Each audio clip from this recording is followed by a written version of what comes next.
বাবা মা বোনকে নৃশংসভাবে খুন দোষী প্রমথেশ ঘোষালের ফাঁসির নির্দেশ দিল চুঁচুড়া আদালত। পরিবারের ৩ জনকে হাতের শিরা গলা নলি কেটে খুন করা হয়। মুক্তির আবেদন করেন পেশায় গৃহশিক্ষক প্রমথেশ, যদিও তার আবেদন খারিজ করে দেন বিচারক। 2020 সালে বিষ্ণুমাল হত্যা মামলায় গত 28 নভেম্বর চুঁচুড়া আদালতে 7 জনের ফাঁসির সাজা হয়েছিল। তারপর আজ 10 ঘরার ঘটনায় ফাঁসির সাজা হলো আরেকজনের। বিধান রয়েছেন আমাদের সঙ্গে। এই ঘটনাটার একবার বিধানের কাছ থেকে জেনে নেব ঠিক কি ঘটনা হয়েছিল এবং আজকে ঠিক কি বললেন বিচারক। বিধান।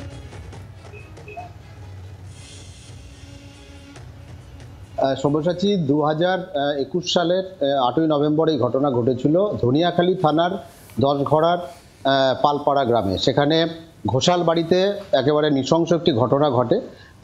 একই পরিবারের 3 জনের মৃত্যুর খবর পেয়ে পুলিশ সেখানে হাজির হয় এবং যেটা দেখা যায় যে রক্তাক্ত অবস্থায় বাড়ির মধ্যেই পড়ে রয়েছেন অসীম ও শুভ্রা ঘোষাল।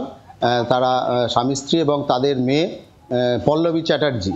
এবং এই 3 জনকে উদ্ধার করে পুলিশ স্থানীয় হাসপাতালে নিয়ে যায়। চিকিৎসক তাদের মৃত বলে ঘোষণা করে এবং সেখান থেকে উদ্ধার হয়েছিল তাদের সন্তান, অর্থাৎ অসীম এবং শুভ্রার যে সন্তান রয়েছে। পেশায় গৃহশিক্ষক ছিলেন সেই প্রমথেশকেও আহত আশঙ্কাজনক অবস্থায় হাসপাতালে ভর্তি করা হয়েছিল এবং সেখান থেকে সে সুস্থ হওয়ার পর পুলিশ তাকে গ্রেপ্তার করে। অভিযোগ যে নিজের বাবা এবং মাকে সে খুন করেছে এবং বিবাহিত বোন সেই দিন তার বাড়িতে ছিল, তাকেও সে খুন করেছে।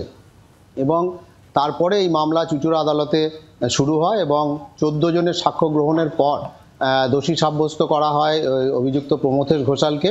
আজকে চুঁচুড়া আদালতের অতিরিক্ত জেলা দায়রা যিনি বিচারক রয়েছেন সঞ্জয় শর্মা, তিনি ওই অভিযুক্তকে মৃত্যুদণ্ডের নির্দেশ দিয়েছেন। এবং যখন নির্দেশ দেওয়া হয়, স্বাভাবিকভাবেই তুমি জানো যে বিরলতম ঘটনার ক্ষেত্রে এই ধরনের নির্দেশ আদালত দিয়ে থাকে। এবং নিজের বাবা মা এবং বোন তাদের 3 জনকে খুন করেছে যেভাবে নৃশংসভাবে হাতের শিরা কেটে গলার নলি কেটে খুন করা হয়েছিল, সেই ঘটনার পরিপ্রেক্ষিতে অভিযুক্ত ছিলেন প্রমথেশ এবং তাকে কিন্তু মৃত্যুদণ্ডের নির্দেশ দিয়েছে আদালত।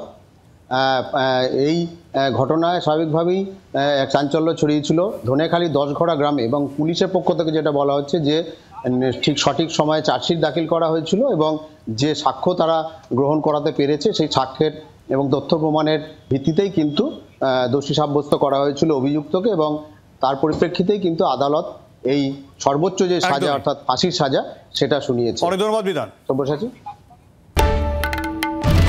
বাংলার আওয়াজ, বাঙালির আবেগ, জি 24 ঘন্টা।